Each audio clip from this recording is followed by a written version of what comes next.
निपुण, सबसे पहले दर्शकों को बताइए, गुजरात हाईकोर्ट राहुल गांधी की याचिका खारिज होने का सीधा सीधा मतलब क्या है? निपुण सहगल।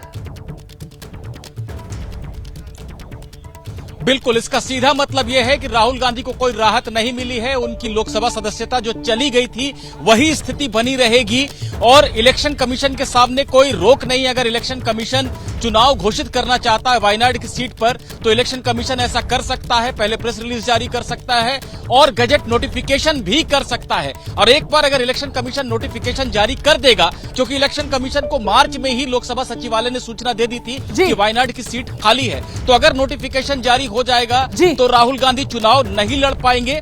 यहाँ एक खास बात मैं जरूर एक बार पढ़कर बताना चाहता हूँ। आदेश जो जज ने दिया है उसका हिस्सा एक पढ़कर सुनाना चाहता हूँ।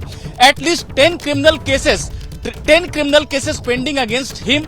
Even after the present case, some more cases filed against him. One such is filed by grandson of Veer Savarkar. तो जज कह रहे हैं कि 10 करीब इनके ऊपर केस हैं और जब ये फैसला आ गया उसके बाद भी बिल्कुल बड़ी बात आप कह रहे हैं। मुझे लगता है जरा जल्दी से हम अंकित गुप्ता का रुख करते हैं, इस वक्त हमारे साथ मौजूद है। अंकित, जिस बात का जिक्र अभी जब ये फैसला सुनाते हुए जज साहब की तरफ से किया गया, उससे तो ये माना जाना चाहिए कि अब आगे ऊपरी अदालत में भी अगर दरवाजा खटखटाया जाएगा राहत के लिए तो फिर वहां भी मुश्किल बड़ी है राहुल के लिए।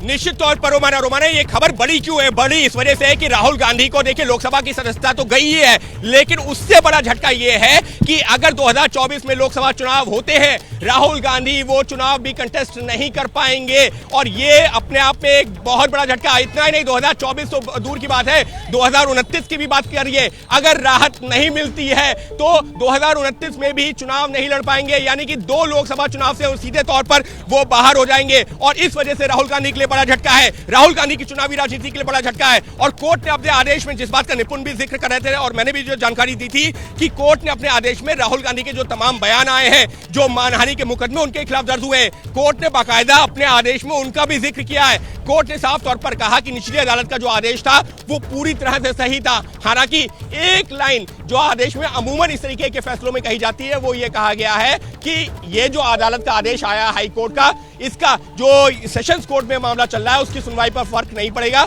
यानी कि सेशंस कोर्ट अपने हिसाब से तय करेगा कि राहुल गांधी को जो 2 साल की सजा सुनाई गई है वो सही है या नहीं है। लेकिन महत्वपूर्ण क्या है? महत्वपूर्ण ये है, सेशंस कोर्ट ने भी स्टे ऑन कन्विक्शन नहीं किया है। स्टे ऑन कन्विक्शन यानी जो उनको दोषी करार दिया गया था उस पर रोक नहीं लगाई थी। उसी फैसले के खिलाफ हाईकोर्ट पहुंचे। जैसे ही घड़ी का काटा दोपहर 2:30 पे आए, बबीता जी का दिल सास बहू साजिश के लिए मचल जाए।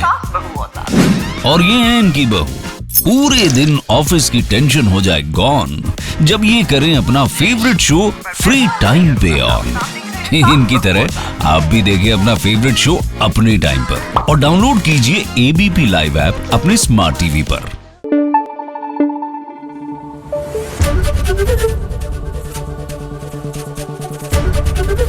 एबीपी न्यूज आपको रखे आगे।